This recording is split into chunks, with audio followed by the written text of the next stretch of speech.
Oke, Sobat Cuan, ada sedikit kendala teknis ya, nggak apa-apa, kita lanjutin lagi. Kita nanti nunggu lagi sambungan bersama dengan Mas Isya.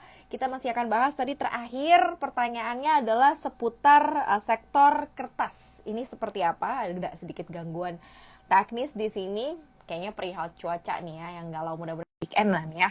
Nah, kita tunggu dulu nih sambungannya bareng sama dengan Mas Isya. Kita sambung lagi nih ke pertanyaan tadi terakhir Adriel Juniko untuk sektor kertas. Ciwi Kimia, kemudian untuk INKP, apakah sudah layak koleksi ataukah belum gitu ya. Nanti kita akan ajak Mas Isya untuk menjawab pertanyaan ini. Pastinya kita sambil tunggu ya Mas Isya untuk gabung. Kira-kira Sobat Cuan ada yang menarik lagi nggak sih untuk dikoleksi, ataukah memang Sobat Cuan memilih untuk belum masuk dulu nih ke market karena memang kondisi dari marketnya masih galau, atau mungkin masih nunggu lagi harga sampai ke level paling bawah gitu. Hai Mas Isya. Halo Mbak Maria. Tadi ada sedikit kendala teknis ya, nggak apa-apa ya. Oke, Kita ke nggak pertanyaan yang masalah ya. terakhir tadi, sebelum ada sedikit gangguan dari Adriel Junikon untuk sektor kertas nih. Nah, view-nya seperti Oke, apa mungkin secara sektoral, dan sahamnya ada Tekim, ada INKP. oke, untuk saham pulp and paper juga menarik ya teman-teman untuk dipantau dan dikoleksi karena saham INKP dan Tekim ini masih berada di eh, uptrend line gitu. Jadi kemarin sudah mendekati support support uptrend line, terus ada bounce back. Habis itu hari ini naik 4% kayak gitu. Jadi masih Oke. layak kalau misalnya teman-teman untuk collect. Ada Ko Michael Yo yang nonton kita nih, Mas Isya. Hai Ko Michael. Ah, Thank you halo udah kok. Iya. Ko Michael join nih BBYB ya, tadi. gabung. Ada yang nanya BBYB BBYB ya. oke. Michael Yo yang nanya nih, Ko Michael nih. BBYB. BBYB di awal tadi udah kita bahas sih. Tapi mungkin sedikit Iya. nih, seperti apa nih sebenarnya view dan kemudian kemungkinan buat koleksi saat ini, either itu view secara teknikal maupun juga secara fundamental nih, Mas Isya. Oke, jadi yaitu BBYB itu salah satu bank digital yang menarik ya kayak karena dari segi valuasinya itu dia masih jauh di bawah bank digital lain-lain seperti Arto, BANK atau BBHI gitu. Jadi upside-nya juga masih lumayan. Nah, dari segi pengguna juga kemarin sempat baca BBYB itu saat ini udah 13 juta pengguna. Berarti peningkatan pengguna Bank Neo Commerce itu cukup cukup signifikan lah kenaikannya kayak gitu. Dari segi Mhm. teknikalnya juga terkoreksi cukup dalam, namun hari ini sudah ada perlawanan dari buyer gitu kak. Jadi hari ini udah Hmm. nggak di zona merah, tapi harganya masih masih di bawah. Support terdekatnya di 2000, harga sekarang 2110 juga udah bisa layak collect dengan target terdekatnya di 2500 kayak gitu. Jadi BBYB buat teman-teman yang nonton ini kalau misalnya mau koleksi saham digital yang terkoreksi dan masih ada potensi kenaikan upside yang lumayan, BBYB bisa jadi salah satu pilihan. Mungkin untuk dipertimbangkan Oke. lagi. Iya. BBYB ya, untuk bisa dipertimbangkan untuk bisa masuk ke saham BBYB. Sekaligus juga menjawab pertanyaan dari Ko Michael Yo ya. Thank you ya Ko ya untuk udah join di IG Live kita. Oke, next ada Lucky underscore Tawati, ini juga sudah bergabung di IG Live kita. Thank you ya Lucky ya. Ini pertanyaannya seputar Pegas dan juga BRIS. Pegas Tegas sendiri dan ini juga beres. juga termasuk salah satu saham yang udah under value dan masuk juga ke dalam saham yang harganya udah di bawah harga wajarnya begitu ya. Apakah memang ini sudah cukup terkoreksi untuk bisa mulai dikoleksi Mas Isya, dan juga BRIS ya. BRIS atau BRI Syariah. Nah, ini seperti apa nih? Kita ke Pegas dulu Oke, untuk Pegas dan juga memang BRIS. mengalami koreksi dan kalau kita misal lihat ini juga sudah mengalami downtrend ya untuk Mm-mm. time frame jangka pendeknya karena sudah membentuk higher higher low dan lower low kayak gitu. Nah, untuk pembelian apa enggak kita bisa tunggu ketika dia break resistance Kak. Break resistannya di 1350 itu resistance terdekat. Kalau misalnya bisa break, kita bisa pertimbangkan untuk beli gitu, buy on breakout resistance kayak gitu. Jadi Mm. ketika patah tren baru kita lakukan pembelian kayak gitu atau nanti nunggu di support downtrendnya lagi. Jadi kita lihat pokoknya besok itu dia bisa tembus resistance apa enggak. Kalau tembus resistance kita bisa buy on breakout, kalau misalnya enggak kita nunggu di buy on weakness lagi di dekat support downtrend lainnya dia. Oke, berarti nunggunya sekitar di Begitu. 1350 kalau memang mau break resist ya. Oh iya, di situ 1350 ya, karena iya resistance terdekat di situ. oke, karena sekarang ditutup di 1340 ya dengan kenaikan harga Iya. 2,6% ternyata untuk Pegas. Kita ke BRI Oke. Syariah, BRIS. Untuk BRIS, juga hari ini juga mengalami kenaikan yang nggak gitu besar ya kayak. Tapi menurut saya masih wait and see untuk BRIS kayak gitu. Jadi belum bisa menentukan pilihan untuk BRIS. Walaupun di sini juga Oke, kita berapa lama lihat nih kalau pada dibilang saat wait ini dia and merupakan see support. BRI Syariah uh,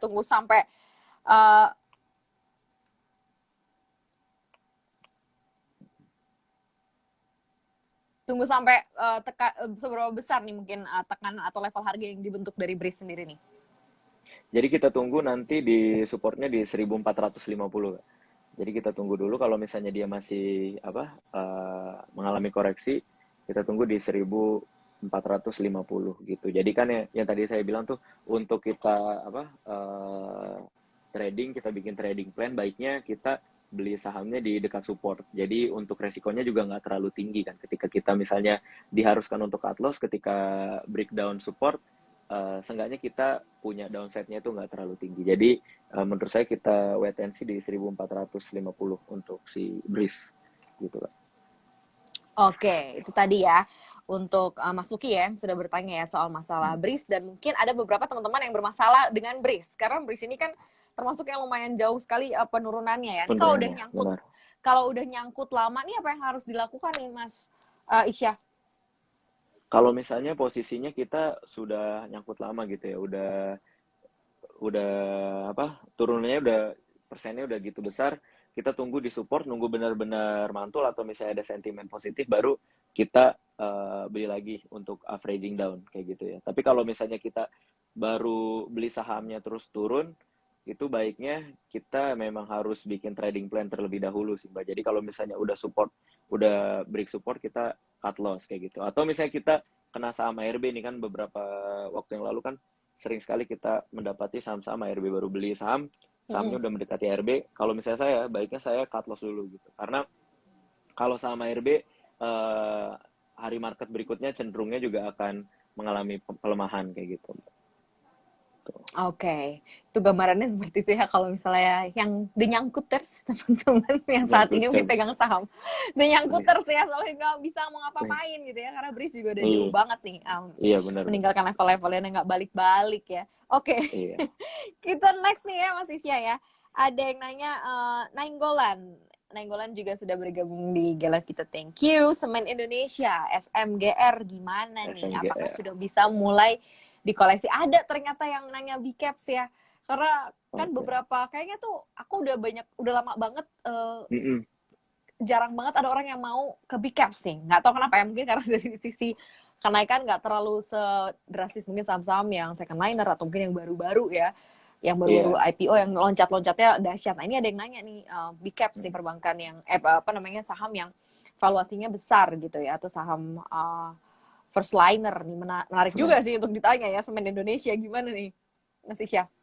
Oke, jadi kalau menurut saya di SMGR juga masih wait and see, Mbak, karena saham SMGR ini masih downtrend trennya, polanya ya, patternnya masih downtrend, ditandai dengan new low, dia bikin new low, bikin lower low baru, bikin higher low baru gitu. Jadi saya belum merasa tertarik nih di SMGR, apalagi harga komoditi batu bara juga kan lagi uptrend ya, mengalami kenaikan. Nah, ini kan juga ada sentimennya ke semen karena batu bara kan juga jadi bahan untuk pembuatan si semen ini gitu loh, Mbak. Jadi bahan bakar untuk membuat si semen ini. Jadi kalau misalnya harga komoditinya tinggi si batu bara, otomatis kan cost yang harus dikeluarkan emiten semen ini juga akan tinggi ya. Jadi juga ngaruh nanti ke laporan keuangan yang laba ruginya. Dari segi teknikal juga masih kurang bagus. Jadi wait and see dulu deh kayaknya untuk SMGR. Tadi kan aku sempat bilang ya bahwa udah jarang banget nih belakangan ini orang yang nanya saham-saham big caps karena ya Hmm. mungkin lebih lebih seneng lihat yang di bawah-bawah ketika bisa arah berkali-kali gitu kan. Sementara kalau big caps kan agak-agak nunggu sampai isu jalannya juga udah mulai lambat, Hmm. harganya beberapa rata-rata udah mecer. Sebenarnya ada pola perubahan apa sih nih view-nya investor terhadap big caps? Nah, apakah big caps ini sebenarnya secara keseluruhan atau secara teknikal aja masih cukup menarik nggak sih untuk bisa dikoleksi? Kita random big caps ya, mungkin big caps apa aja nih yang memang masuk ke kategori ALQ45, apakah memang masih diincar? Selain mungkin asing ya, yang masih ngincar gitu ya, tapi Iya, secara untuk keseluruhan retail ya. itu keseluruhan seperti apa sih Mas Isya? Kalau menurut saya sih untuk big caps juga masih menarik ya kayak karena memang IHSG ini juga lagi sideways jadi nggak gitu banyak pilihan saham-saham big caps yang turunnya terlalu dalam gitu kayak misalnya sektor-sektor yang lain ya kalau misalnya sektor semen memang belum belum cukup menarik gitu karena beberapa sentimen Mhm. negatif yang tadi udah kita obrolin gitu tapi untuk saham-saham big caps yang lain sebenarnya masih masih menarik juga gitu walaupun sekarang behaviornya investor itu lebih suka saham-saham yang berbau teknologi gitu ya, digitalisasi. Mhm. Namun Mhm. saham-saham yang big cap juga masih punya prospek kayak gitu. Oke, saham big cap masih punya prospek tergantung Mm-mm, sektornya kah atau betul. tergantung sahamnya kah? Dua-duanya tergantung saham dan sektornya kayak gitu. Kalau misalnya kayak kita lihat konstruksi kayak gitu, itu juga kan nggak gitu diminati sekarang gitu. Karena kan karena beberapa sentimen negatif kayak COVID ini gitu kan ada perlambatan untuk pembangunan kayak gitu. Terus semen juga, semen kan salah satu part of si apa bahan-bahan yang digunakan untuk melakukan pembangunan juga. Jadi big caps masih menarik, tapi kita juga harus perhatiin sektornya gitu ya. Kalau kayak consumer goods juga itu juga masih oke walaupun daya belinya juga baru berangsur naik kayak gitu. Oke, cukup menarik ya. Dan mungkin dilihat ya, dipilih-pilih ya. Untuk Dipilih-pilih ya benar. beberapa saham-saham memang partnya adalah big up Sobat Cuan ya. Next, ada yang nanya Mari dari Oke. Edward.Kartiko. Mari, kemudian juga langsung aja nih ya. Ada yang nanya juga Saratoga, SRTG. Dari Dimochi juga nanya. Saratoga Oh, plus MTech mm. Mas. Langsung ya Oke. borongan.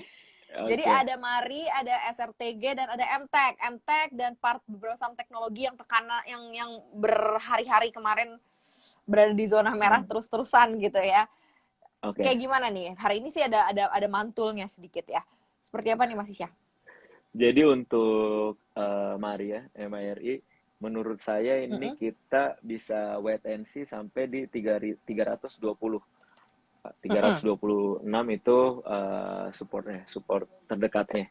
Nah, kita bisa tunggu di situ karena penurunannya juga cukup dalam, terus aksi jualnya juga masih cukup dalam, tapi sebenarnya ini masih masih menarik gitu loh. Nah, biasanya Mhm. juga saham-saham yang turunnya ini signifikan, kayak misalnya ini kan penurunannya dari 500 ya, yang terdekat ini mulai turun dari 500, belum Mhm. ada bounce back yang apa berarti ini kita masih bisa apa ya tunggu di 326 Oke. gitu kan si Mari ini kan dia ngedevelop apps yang noise itu Mhm. kan produk digitalnya itu juga prospek karena dari segi konten dari segi apa listener itu juga mengalami kenaikan gitu loh nah ini hanya apa tinggal nunggu momentum aja untuk bisa bounce back si Mari tunggu di 326 itu udah oke.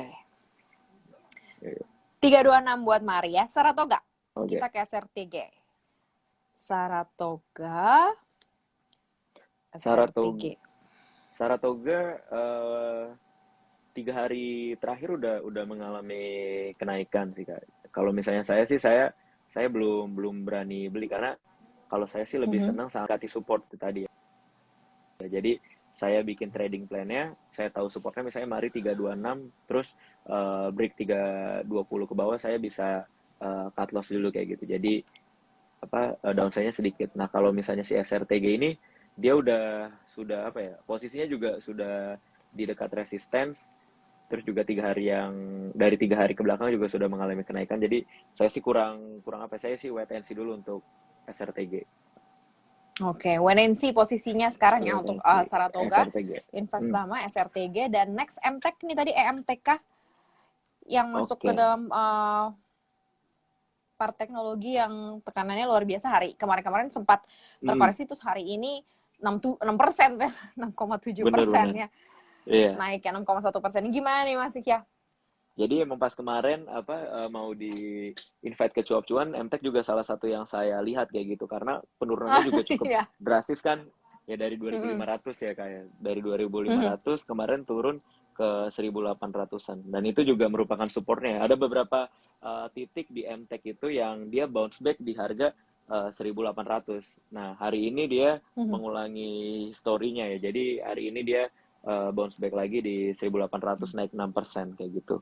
Nah, untuk MTEK besok kalau misalnya dia ada retrace, misalnya turun merah 2% kayak gitu juga boleh mulai beli. Jadi kan si MTEK ini masih kaitannya dengan saham buka kan. Nah, saham buka juga Mhm. masih masih banyak orang yang melakukan aksi penjualan kayak gitu. Jadinya Mhm. psikologinya untuk MTEK juga masih berat untuk naik selama bukanya juga belum bisa bounce back kayak gitu Kak. Tapi supportnya di 1.800. Kalau mau tunggu di 1.800 juga nggak masalah, itu lebih bagus untuk ngecilin resiko Nah, buka ini gitu. kalau buka ini seperti apa nih Mas? Kalau bukanya karena banyak banget joke yang beredar gitu ya soal buka Mhm. gitu.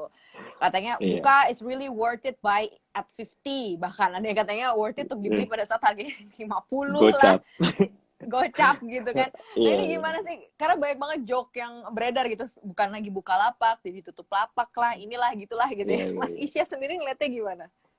Kalau kalau saya sendiri juga saya belum belum berani beli gitu Kak ya untuk saham buka karena saya trading kan pendekatannya lebih banyak menggunakan teknikal gitu ya selain juga sentimen fundamental yang dijadiin patokan. Kalau kita lihat buka kan Mhm. baru IPO gitu ya. Kita belum bisa menentukan nih support-supportnya nih dari teknikal karena historinya juga belum ada kayak gitu ya. Terus dari harga sekarang juga belum bisa break resistance gitu ya. Jadi misalnya ada penguatan tapi belum bisa bikin new high gitu atau enggak bikin higher high. Jadi patternnya Mhm. masih downtrend. Jadi baiknya sih dihindari dulu, wait and see dulu gitu loh. Karena kalau misalnya kita Mhm. beli saat ini, kita nggak tahu kan dia turunnya mau sampai kapan gitu loh. Karena kalau misalnya dari laporan keuangan Mhm. juga dari Mhm. awal IPO juga emang saham teknologi emang masih rugi gitu ya dari laporan Iya. keuangan kayak gitu. Nah, tapi Apakah ini juga dari teknikal itu. pelajaran juga nggak sih Mas Isya? Artinya gini kan nanti next mungkin akan banyak lagi saham-saham yang e-commerce atau mungkin saham-saham startup yang masuk, yang memang biasanya masuk memang dengan kinerja atau laporan keuangan yang masih uh, masih negatif gitu. Kemudian masuk dengan future Mm, masa depan yang pasti ya kita future-nya akan ke sana lah, ke saham-saham yang seperti ini. Nah, ini mm. pelajaran apa yang mungkin bisa didapat nih? Untuk up next mungkin nanti ada startup atau ada perusahaan-perusahaan unicorn lain yang akan lantai ini di bursa efek. Oke, jadi mungkin pelajarannya ya untuk teman-teman sebelum kita beli saham IPO dan teknologi itu kita lihat dulu valuasinya, terus kita juga perhatiin laporan keuangannya. Memang kalau misalnya saham-saham teknologi ini belum bisa membukukan laba, tapi seenggaknya kita ngelihat dari segi ininya progresnya, apakah ruginya itu udah mulai berangsur turun atau misalnya dari segi apa pendapatannya naik kayak gitu ya. Jadi kita pertimbangin dulu sebelum kita beli, jangan FOMO gitu. Mungkin pas kemarin Bukalapak karena ini juga salah satu perusahaan teknologi juga gitu ya, market cap-nya juga cukup gede. Jadi banyak orang yang optimis gitu. Jadi ngelihat si Buka kemarin terkoreksi dalam baru baru bounce satu candle dua candle langsung entry kayak gitu ya. Jadi kalau menurut saya sih apalagi saham baru IPO kita memang harus lebih lebih lebih aware gitu. Kita harus lihat valuasinya juga. Oke, Mas Isya, balik lagi ke tema kita hari ini nih, saham koreksi layak koleksi itu kan tanda tanyanya. Nah, sejauh Oke. mana kita benar-benar punya momentum atau masuk ke saham yang koreksi tapi Hmm. layak koleksi? Ada beberapa saham yang koreksi belum layak untuk koleksi. Nah, apa sih sinyalnya dan apa yang bisa menjadi acuan kita untuk bisa masuk ke saham yang koreksi yang sudah benar-benar bisa koleksi? Oke. Jadi kita lihat, kita bikin beberapa pertimbangan gitu ya untuk kita nangkep pisau jatuh gitu ya kan, saham yang Mm-mm. turun itu kita anggap kayak pisau jatuh. Ada resiko di situ juga yang bisa kita dapat. Nah, pertimbangan-pertimbangannya itu kita bisa lihat dari beberapa pendekatan gitu ya. Kita bisa lihat dari technical analysis. Jadi kita lihat, kita gambar supportnya. Kalau kita lihat juga beberapa indikator, misalnya teman-teman pakai indikator.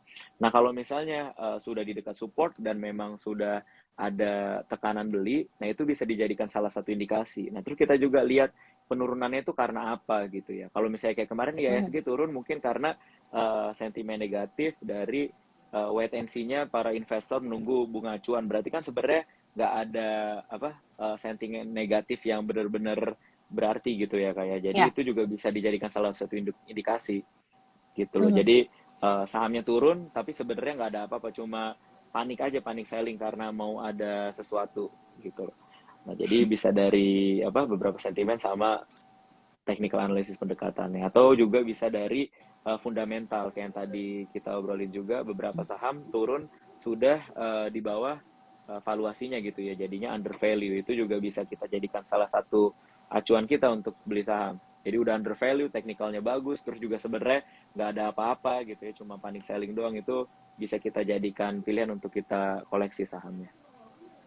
Ya, mudah-mudahan ini juga jadi bekal ya buat Sobat Cuan ya, merenung-merenung di 2 hari istirahat sebelum masuk lagi market hari Senin gitu ya, untuk bisa Iya. ngelihat lagi potensi beli beberapa saham-saham yang koreksi di pekan ini. Thank you so much Mas Isya Yusrilia ya, founder Sinergi Iya. Investama, udah ngobrol Thank di you, thank you cuap-cuap Mbak Maria. cuan.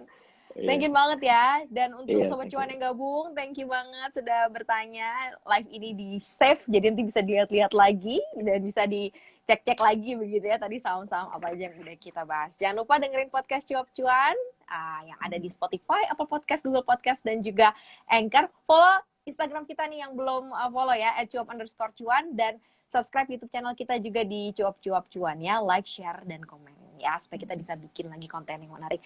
Sekali lagi sukses ya buat Mas Iya, Isya. Kapan-kapan kita iya, collab thank lagi you ya, Mbak. Mas.